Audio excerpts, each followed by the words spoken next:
Good morning, friends. One of the things we talked about on Sunday was how the religious leaders who control the temple of God in Jerusalem were allowing and themselves benefiting from all those manipulative and deceptive business practices in the temple courts, when the money changers and the animal sellers were just taking the religious pilgrims for all they were worth. That was bad enough, as we talked about at length.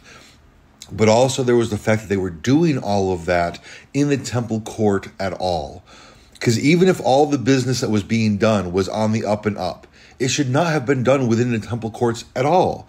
Because each of those courtyards was designed and intended to be a place of reverent worship and prayer.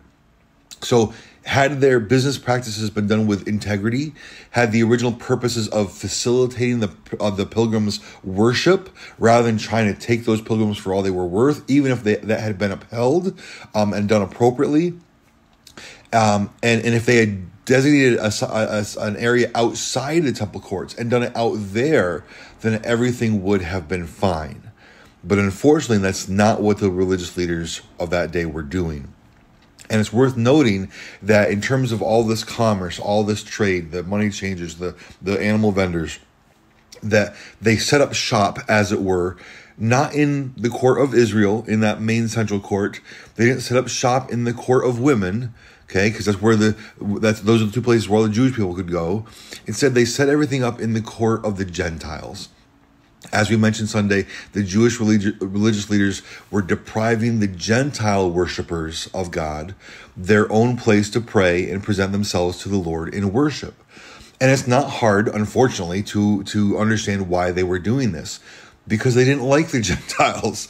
They considered them as only being unclean, and irredeemably so. In the Jewish mindset of that day, the Gentiles were not worthy.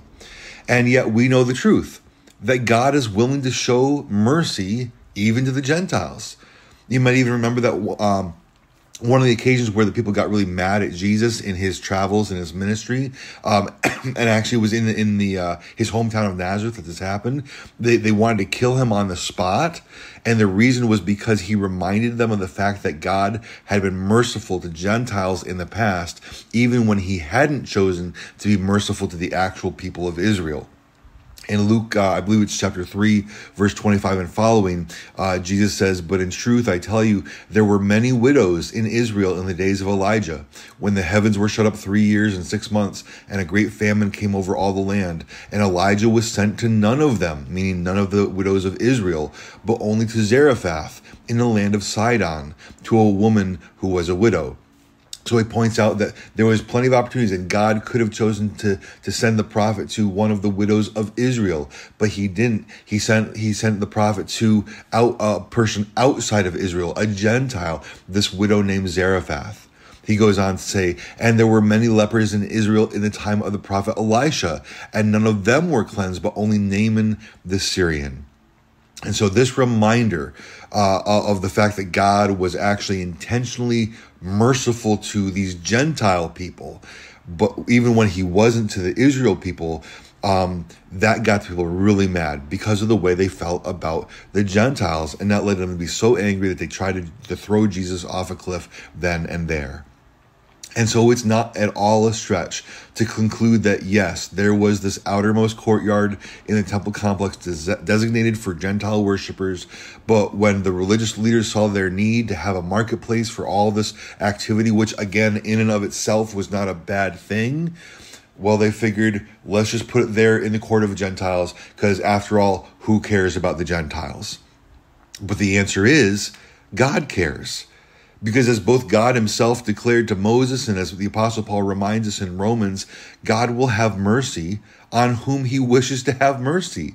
And it doesn't matter if the religious authorities or if you or I look at someone and we deem them as unworthy or too far gone. That's not up to us. God's mercy is greater than ours. And we can either get on board with that fact, or we can find ourselves in opposition to God himself. Because think about it. What happened in the case of the Jewish religious authorities back then? They found themselves, they didn't find themselves, they made themselves in opposition to God Most High in their lack of charity, their lack of mercy. and they ended up finding their chairs and tables being flipped over and their people being driven out of the temple courts by Jesus himself. I'm pretty sure that's not something we want to have happen. So let's get on board with the mercy of God. And so the question might be, for our own application in terms of who we are willing to be merciful to, is who are the Gentiles of our own day? And I don't mean that literally, because, of course, for the vast majority of us listening to this devotion right now, and for myself as I speak it, we are not Jewish, the vast majority of us. Therefore, we are the Gentiles. But that's not really my point in terms of ethnicity or nationality or whatever like that. Rather, the point is, who are the people in our lives that we tend to think of as unworthy, in the same way that the Jewish people back then tended to think of the Gentiles as being unworthy. And even as we contemplate this, the most important thing is for us to realize that none of us are actually worthy of God. Okay, not whoever the person that might come up in our mind, not ourselves. We are not worthy. We are all saved by God's grace. And if we come to grips with that, if we can humble ourselves enough to realize that it is only by God's mercy that we are saved, then that will go a long way to help our mindset concerning others. Because there are people that we may struggle with, people that we may not personally like, people that have offended us, have wronged us, or for whatever reason we think of as being on the other side, over there, not like us. And when that happens, it's very natural, which doesn't mean it's right. It's still very sinful, but it still comes naturally to us to simply think that because they are different from us, or we don't agree on certain things, or because they've made bad choices that we didn't happen to make ourselves, then they aren't worthy. People on the opposite side of the political aisle, people in a radically different economic classification, poorer people can often assume that a wealthy person must be a crook, that they only got their money by oppressing other people. Richer people can sometimes assume that poorer people are poor because they're lazy, or they must be spending their money on drugs, and that's why they're poor, whatever. And those thoughts create a divide between people with assumptions about those other people's unworthiness. Perhaps it's simply because someone looks different. It may be as blatant and outright as someone really engaging in the sin of racism or sexism. And so they think the objects of their hatred and disdain are therefore unworthy of God himself. That God has the same thoughts, that because of the person's skin color or because of their sex, then they are unworthy.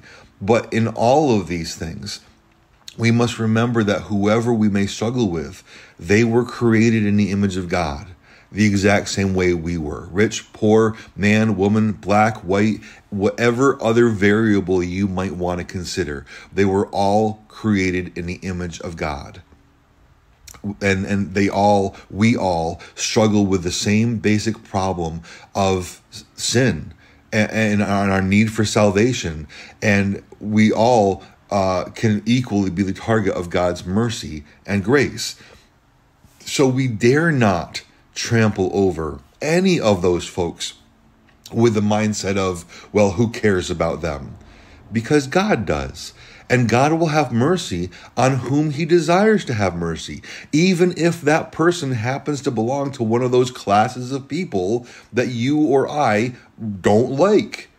Because God is merciful, and the whole point of mercy and grace is that it's not deserved or earned. You don't need to be worthy of mercy to receive it.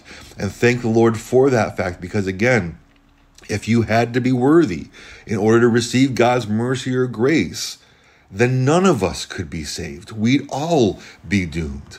So let us always remember the incredible mercy of God, and let us submit ourselves in humility to him, asking him to conform us all the more to his likeness and image, that we would treat others with that mercy and grace as well.